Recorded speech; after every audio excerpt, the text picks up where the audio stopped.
और बाबरी मस्जिद के बाद और क्लासिफिकेशन इन द रिजर्वेशन के बाद अगर आज भारत का मुस्लिम भी अगर सुप्रीम कोर्ट की तरफ इस उम्मीद से देख रहा है कि वहां न्याय होगा तो वो गलत सोच नहीं। सुप्रीम कोर्ट तो बाबरी मस्जिद पे भी सुनवाई के लिए तैयार हुआ था। सुप्रीम कोर्ट तो बुलडोजर पॉलिसी में भी तैयार हुआ था। सुप्रीम कोर्ट तो तल्ख टिप्पणी करता ही है हर मामले में, परंतु जब उसका रिजल्ट आता है तो वो टिप्पणियां जो है वो गायब हो जाती है। अब वक्फ के अंदर में एक क्लोज लाया गया है कि जो 5 साल का प्रैक्टिसिंग मुस्लिम होगा, यानी जो 5 साल तक नमाजी होगा, जो 5 साल तक इस्लाम फॉलो करेगा, वो ही जो है वक्फ को अपनी प्रॉपर्टी दान कर सकता है। क्या ये मामला तिरुपति बालाजी एक्ट के मामले में लागू होगा, या ये मामला जो है श्राइन बोर्ड में लागू होगा, ये मामला जितने भी मंदिर ट्रस्ट है उसमें लागू होगा कि भारत के किसी मुस्लिम ने किसी श्राइन बोर्ड में, किसी ट्रस्ट में, किसी मंदिर में, किसी भी गैर मुस्लिम की संस्थाओं में अपनी हिस्सेदारी की मांग की है? क्या भारत के मुस्लिमों ने कभी इस बात पर लड़ाई की है कि अथा अकूत संपदा जो है वो दक्षिण के मंदिरों में भरी पड़ी है और उसमें हमारी हिस्सेदारी दीजिए?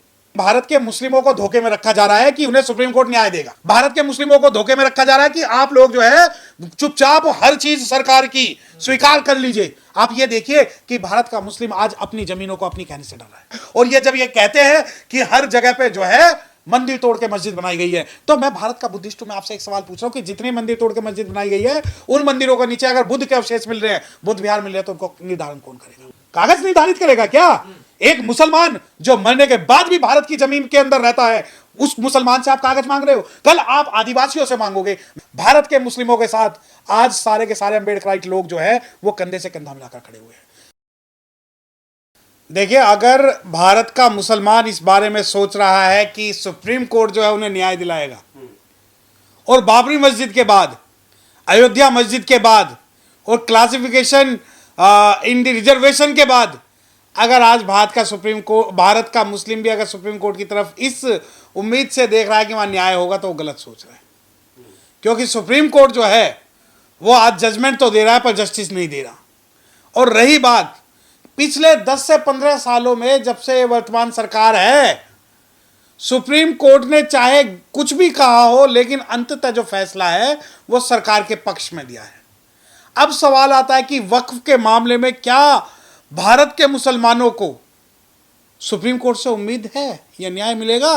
तो आप लिख देना अपने आज कि सुप्रीम कोर्ट इस मामले में कोई भी इंटरफेरेंस नहीं करेगा, बल्कि जो मुस्लिमों की जो यूनिटी होकर और उस पर सरकार पे दबाव बनाने का काम है वो सुप्रीम कोर्ट के में पिटीशन फाइल करके उस इलीगल काम को और भी ज्यादा जो है ये सुप्रीम कोर्ट जो कर देगा। तैयार हो गया ना सुप्रीम कोर्ट देके? नहीं, सुप्रीम कोर्ट तो बाबरी मस्जिद पे भी सुनवाई के लिए तैयार हुआ था। सुप्रीम कोर्ट तो दूसरे मुद्दों पे भी सुनवाई के लिए तैयार हुआ था। सुप्रीम कोर्ट तो बुलडोजर पॉलिसी में भी तैयार हुआ था। सुप्रीम कोर्ट तो तल्ख टिप्पणी करता ही है हर मामले में, परंतु जब उसका रिजल्ट आता है तो वो टिप्पणियां जो है वो गायब हो जाती है। कल परसों चीफ जस्टिस ऑफ इंडिया ने ये कहा है कि उत्तर प्रदेश के अंदर जो है कानून व्यवस्था बिल्कुल ध्वस्त हो चुकी है, परंतु उसके बावजूद भी अगर उत्तर प्रदेश के जो मजलूम हैं, उत्तर प्रदेश के जो शेड्यूल कास्ट हैं, उत्तर प्रदेश के जो मुस्लिम हैं, उन्हें न्याय नहीं मिलेगा। मतलब वक्फ बोर्ड को झटका लगने वाला सुप्रीम कोर्ट से, ये कहना चाह रहे हैं? नहीं, वक्फ बोर्ड को नहीं। देखिए, दो बात सुनिए आप। एक है वक्फ बोर्ड और एक है वक्फ बोर्ड अमेंडमेंट बिल। जो वक्फ बोर्ड की लड़ाई तो बोर्ड ही लड़ रहा है ना? ना, उसमें कुछ इंडिविजुअल लोग भी हैं, उसमें कुछ इंडिविजुअल लोग भी हैं कि वह जो इस अमेंडमेंट के अगेंस्ट है। देखिए, दो बातें। ये कहा जाता है कि वक्फ जो है, वक्फ बोर्ड जो है वक्फ की प्रॉपर्टियों का मिसयूज कर रहा है, इसलिए वक्फ अमेंडमेंट बिल लाया गया है। यही रीजन यही है कि वक्फ के जो लोग हैं, और मैं कहता हूं बिल्कुल कर रहा होगा, बिल्कुल कर रहा होगा। मैं इस मुस्लिमों के जो अंदरूनी मामले उसमें नहीं जाना चाहता, परंतु लीगल में एक बात आपसे कहना चाहता। महाबोधि टेम्पल एक्ट है, उस महाबोधि टेम्पल एक्ट को इस प्रकार से ड्राफ्ट किया गया कि उसमें बुद्धिस्टों का ही पार्टिसिपेशन नहीं होगा और उसका जो डीएम होगा पदेन अध्यक्ष होगा। और आज स्थिति यह है कि भारत के बुद्धिस्ट भगवान बुद्ध की अस्मिता के लिए महाबोधि टेम्पल में लड़ रहे हैं और महाबोधि टेम्पल के लिए लड़ रहे हैं, और बुद्धिस्टों के भेष में कई सारे जो है आरएसएस के लोग बैठे हुए हैं जिन्होंने पूरा जो है बुद्धिज्म को नेशनल और इंटरनेशनल लेवल पे डिफेम किया है। अब मैंने ये वक्फ के मामले में क्यों लाया?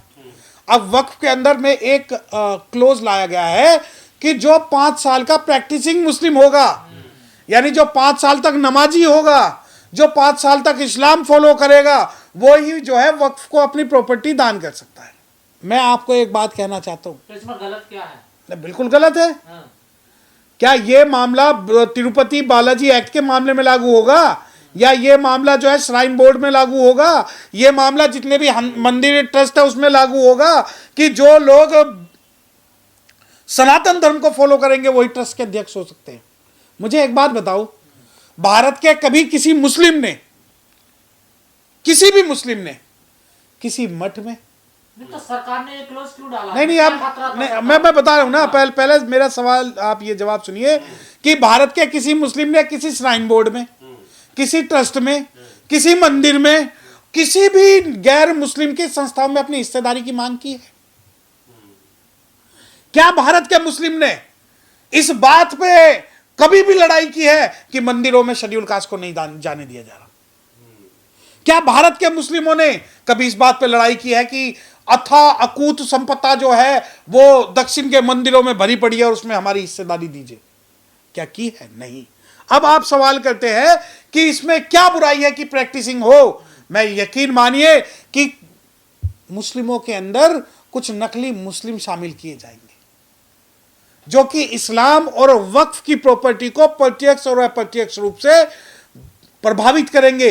जो चीज भारत के बुद्धिस्टों के साथ 50 साल पहले हुई है वो भारत के मुसलमानों के साथ आज हो। नहीं, ये क्लोज डालने का क्या डर है सर? अब हाँ देखिए 2 मुस्लिम हैं।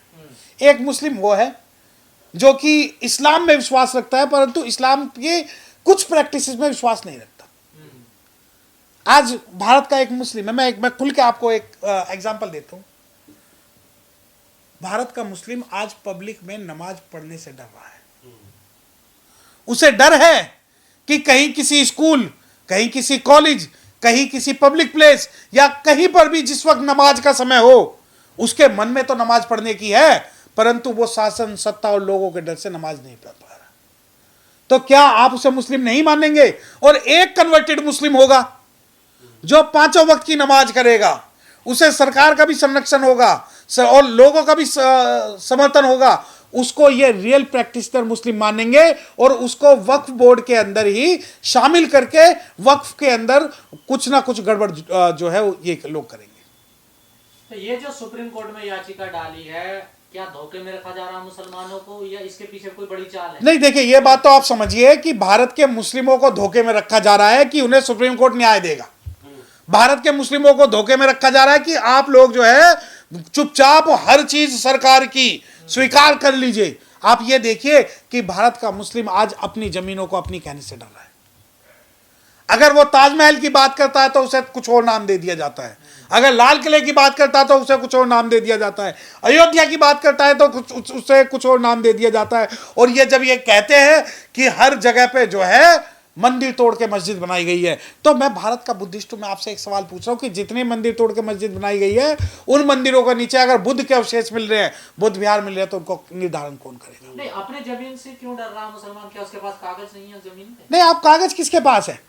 नहीं, आप एक बात बताओ, आप मुस्लिमों को टारगेट करके सवाल कर रहे हैं या भारत के आदिवासियों को टारगेट करके सवाल कर रहे हैं? नहीं, अपने जमीन से ही क्यों? नहीं, नहीं, मेरी एक बात सुनिए। आप जब कहते हैं ना मुस्लिम, हो सकता है भारत के 10 या 5% मुस्लिमों पे अपने कोई कागज ना हो, परंतु भारत के जो आदिवासी जनजाति के लोग हैं जो जंगलों में रह रहे हैं उनके पास, किसी के पास कोई कागज नहीं। आज अगर आप इस सिद्धांत को भारत के मुस्लिमों पे लागू कर रहे हैं तो कल मेरे जो भाई, मेरा जो परिवार, मेरा जो कबीला जो जंगलों में रह रहा है, जो अनुसूचित जनजाति के लोग हैं, कल अगर आप उनसे कागज मांगोगे तो कहां से देंगे? क्या वो मुस्लिम है या गैर मुस्लिम है? देखिए, मुस्लिम तो टारगेट है लेकिन असली निशाना भारत के मूल निवासी है। अब कागज निर्धारित करेगा क्या? एक मुसलमान जो मरने के बाद भी भारत की जमीन के अंदर रहता है, उस मुसलमान से आप कागज मांग रहे हो, कल आप आदिवासियों से मांगोगे। मैं एक बात आपको बताता हूं, डिस्प्यूट प्रॉपर्टी है उसके तो कागज, कोई तो एविडेंस होगा ना। नहीं, आप प्रॉपर्टी की बात कर रहे हैं या मुस्लिम की बात कर रहे हैं, पहले मुझे बताओ। आपने कहा ना कि नहीं, अपनी प्रॉपर्टी को बताने से भी डर रहा है। नहीं, मैं आपको एक बात पूछना चाहता हूं। भारत के अंदर क्या अनुसूचित जाति या काश्तकार के पास कोई जमीन नहीं थी? क्या भारत के पास, भारत के देखिए दो प्रॉपर्टी है, एक प्रॉपर्टी मुस्लिमों की जो कि मुस्लिम लोगों के पास है, चाहे वो वक्फ के पास हो या प्राइवेट प्रॉपर्टी हो, और एक मंदिर की प्रॉपर्टी भी है। आप मुझसे सवाल तो नहीं पूछेंगे कि बागेश्वर बाबा एक पूरा गांव बसा रहा है, वो प्रॉपर्टी किसकी है? आप मुझसे ये सवाल तो नहीं पूछेंगे कि अयोध्या के आसपास में जो भी प्रॉपर्टी एक्वायर हुई है शेड्यूल कास्ट की, उस प्रॉपर्टी का स्टेटस क्या है? आप मुझसे तो ये नहीं पूछेंगे कि हरिद्वार के आसपास जो शेड्यूल कास्ट की जो प्रॉपर्टीज कब्जाई गई हैं वो कहाँ गई? आप मुस्लिमों को टारगेट करके इनडायरेक्ट वे में जो है भारत के शेड्यूल कास्ट को निशाना बनाना चाहते हो, शेड्यूल ट्राइब को निशाना बनाना चाहते हो। और रही बात कागज की, कागज भारत में तब आया जब अंग्रेज आए, उससे पहले जिसकी जो जबान थी, जो काश्तकार था, उस बल वो जोता था और खेतों में रहता था, जमीन उसकी मानी जाती थी। नहीं, जो डिस्प्यूट प्रॉपर्टी है वक्त की, उनका भी तो समाधान होना चाहिए ना। ये देखिए मेरी बात सुनिए, आप हैं कौन? सरकार है। नहीं, सरकार है तो फिर सरकार है तो आप एक काम करिए ना, आप सारे मुस्लिमों की जमीनों को सरकारी कर दीजिए। सारी वक्फ की प्रॉपर्टी की बात कर लो, सारी जो क्रिश्चियन की प्रॉपर्टीज है उसे भी आप सरकारी संपत्ति घोषित कर दीजिए, और जितने मंदिर हैं उसकी जो प्रॉपर्टी है उन्हें सारी सरकारी घोषित कर दीजिए। कर सकते हैं? आप मुस्लिमों के पीछे पड़ जाते हैं, लेकिन आपको दिल्ली के अंदर कई इतने बड़े बड़े मंदिर है कि उसमें लाखों लोग आ सकते हैं। उन मंदिरों के जो ट्रस्टी है उनके ऊपर कब कार्रवाई करेंगे आप कहते हैं कि भाई नहीं वक्फ की प्रॉपर्टी किसी की नहीं, प्रॉपर्टी पूरे भारत की है, परंतु वक्फ सिर्फ एक बहाना है, असली टारगेट तो भारत के मुस्लिम को निशाना बनाना है। पर अब ये जो कहा जा रहा है कि जो लोग विरोध कर रहे हैं इसका, उनको भी नहीं टिकने दिया जाएगा, सड़क से उठाकर फेंक देंगे, जुर्माना लगाएंगे, और जलियांवाला बाग तक की बात आ रही है। देखिए, अगर आप जलियांवाला बाग की बात कर रहे हैं ना, तो आपके चैनल के माध्यम से कह रहा हूं, जलियांवाला बाग का हत्याकांड सिर्फ और सिर्फ भारत के चमारों को मारने के लिए किया गया था।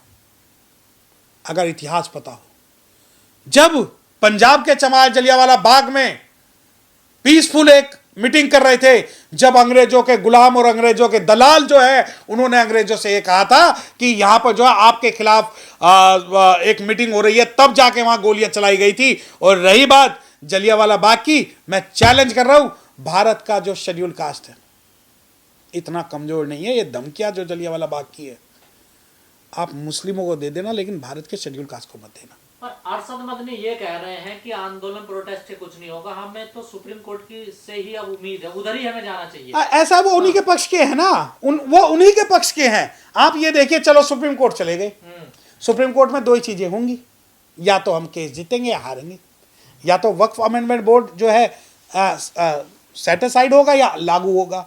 अब जो मुस्लिम इस बारे में सोच रहा है कि नहीं हमें जो है माननीय उच्चतम न्यायालय जो है न्याय देगा, उसकी जानकारी उसे दुरुस्त करके मैं बता दूं कि भारत का जो सुप्रीम कोर्ट है वो आज सरकार और मजबूत लोगों के पक्ष में ज़्यादा खड़े हुए दिखाई देता है, बशर्ते कोई दबाव न हो। अब मुझे एक बात बताएं, दिल्ली में एक जज के पास करोड़ों रुपए जले हुए मिले, उत्तर प्रदेश का एक हाईकोर्ट जज ये कहता है कि भारत के अंदर जो राज है वो बहुसंख्यकों के हिसाब से चलेगा। उसके अलावा जो है बहुत सारे जो जजिस है वो कहते हैं कि जो गालियां देना, एससी को गालियां देना जो है वो अपराध नहीं है। तो क्या आपका उन जजों पे आज भी विश्वास है? मैं अपनी बात कर रहा हूं। तो फिर ऐसे में जाए कहां? जो नहीं वो आपके लिए कहा जाएगा तो भरोसा उठेगा कोर्ट कचहरी होते। मैं भरोसा किसका भरोसा, किन लोगों का भरोसा? अगर एक अमीर और मजबूत आदमी सुप्रीम कोर्ट में रात को 2 बजे भी जा सकता है, एक गरीब और कमजोर, गरीब कमजोर का मतलब है ब्राह्मण, क्षत्रिय, वैश्य, शूद्र, मुस्लिम, सिख, ईसाई, क्रिश्चियन, पारसी और महिलाएं जो गरीब है उनका सुप्रीम कोर्ट नहीं, अमीर मुस्लिमों की भी सुप्रीम कोर्ट नहीं सुनेगा। और दूसरी बात, अगर आप ये कहते हैं कि सुप्रीम कोर्ट न्याय देगा, तो आप क्या स्वीकार कर लेना चाहिए, इस बिल को स्वीकार कर लेना चाहिए, क्या करना चाहिए? हाँ देखिए मेरी बात सुनिए, जब तक भारत का मुसलमान भाजपा और कांग्रेस के बीच में पिसेगा, उसे शासन सत्ता का हर जो जुल्म है, हर जो डिसीजन है स्वीकार करना पड़ेगा। जब तक भारत का मुसलमान भाजपा को हराने के लिए कांग्रेस को जिताएगा, तब तक इस भारत के अंदर मुस्लिमों को हर चीज स्वीकार करनी पड़ेगी। इस भारत में मुस्लिमों के पास बस एक ही रास्ता है, जिस रास्ते की आप बात कर रहे हो वो रास्ता है मुस्लिमों को अपना एक राष्ट्रीय पार्टी बनानी पड़ेगी एक होकर, और वो राष्ट्रीय पार्टी जब तक नहीं बनेगी जब तक वो भारत के शेड्यूल्ड कास्ट और पिछड़े वर्ग को अपने साथ लेके नहीं चलेंगे, क्योंकि कुटी हुई बाजरे की खिचड़ी के साथ कुटी हुई जो छाछ है वही चलेगी, घी और तेल नहीं चलेगा। तो भारत के मुस्लिम जब तक इस बात को नहीं समझेंगे कि उन्हें अपनी रहनुमाई के लिए एक राजनीतिक प्लेटफॉर्म तैयार करना है, तब तक उन्हें सारे डिसीजन जो है चुपचाप आंख मीच के स्वीकार करने पड़ेंगे। परंतु मैं एक बात बता दूं, भारत के मुस्लिमों के साथ आज सारे के सारे अम्बेडकराइट लोग जो है वो कंधे से कंधा मिलाकर खड़े हुए हैं। रही बात सुप्रीम कोर्ट की, सुप्रीम कोर्ट संस्था पे हमारा पूर्ण रूप से विश्वास है, इंस्टीट्यूशन पे पूर्ण रूप से विश्वास है, परंतु इंस्टीट्यूशन में कुछ जजों पर हमारा विश्वास नहीं।